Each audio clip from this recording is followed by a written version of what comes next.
This presentation is a complement to the report highlighting the tech industry environment in California and the strategies used by the agents within.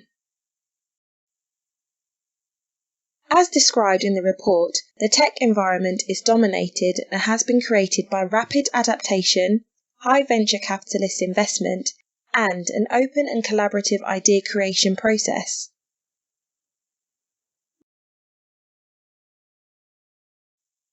Rapid adaptation has been driven by Moore's law. Moore's law simplified states that the number of transistors on an affordable CPU would double every 2 years, affecting processing power and speed. Moore's law has continuously increased even up until July 2015, when IBM Research, in collaboration with Samsung, GlobalFoundries, and SUNY, announced the production of a 7nm node test chip with working transistors, up to 20 billion transistors specifically. This development has exceeded Moore's law in the development process.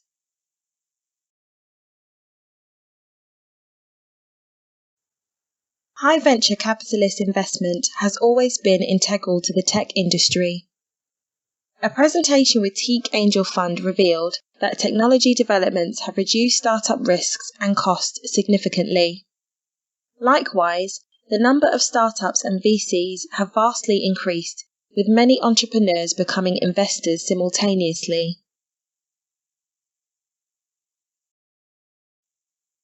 Furthermore, rather than researching a range of possible strategies which span over several subject matters, it was far more valuable to focus on dominating strategies which are overarching in the tech environment.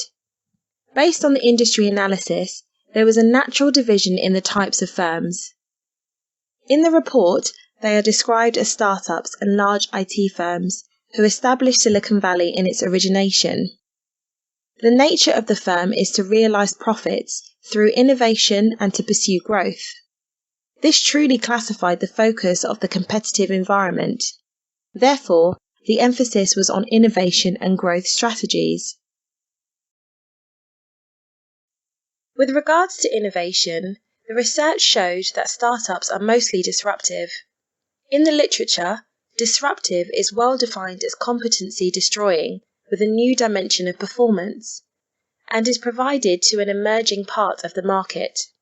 Likewise, they serve the long tail of the market, which represents 80% of the demand but provide only 20% of the industry spending according to the Pareto principle.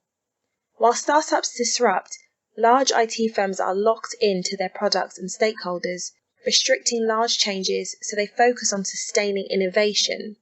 This is where incremental changes add value to the current products or services.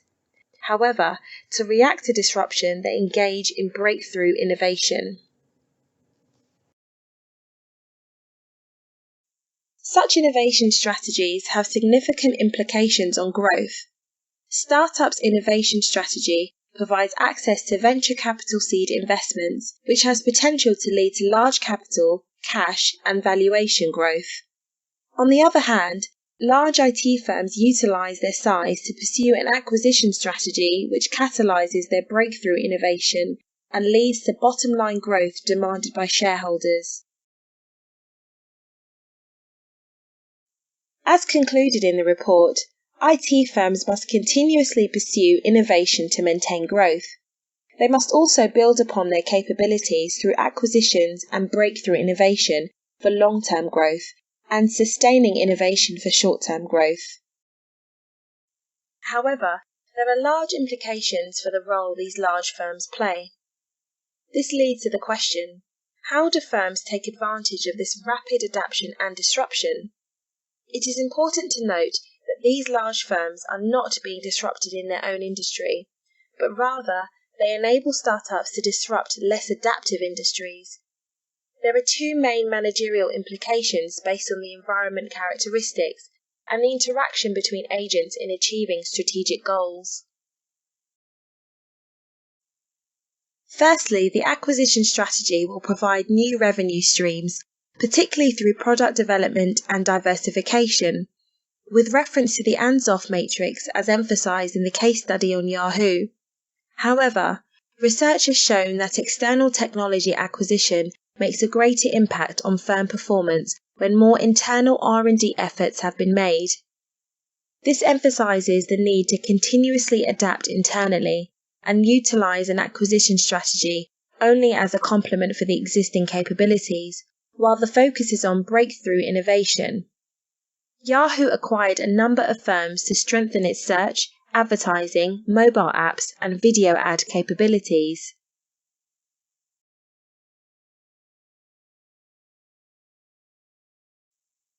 Secondly, in order to create an environment conducive of impactful idea generation, these large firms will continue simulating a startup culture internally. This means friction-free innovation, being people-centric and making strategic partnerships. Friction-free entails ensuring that hierarchy and bureaucracy do not limit open innovation and agile testing. Furthermore, people-centric companies provide the right environment to be creative whilst aligning a vision to make an impact. Finally, large firms have the reach to partner up with similar firms to have creative and collaborative initiatives. For startups, the strategies described in the report will remain dominant. Successful startups will have been disruptive and will attain seed rounds of investments. However, there are alternative sources of financing, making fundraising more accessible. In particular, crowdfunding. Crowdfunding capital can take form as donations, lending, and equity. It has become increasingly popular with likes of Kickstarter, Indiegogo, and Crowdcube, providing the access to the public with minimal cost on the startup side.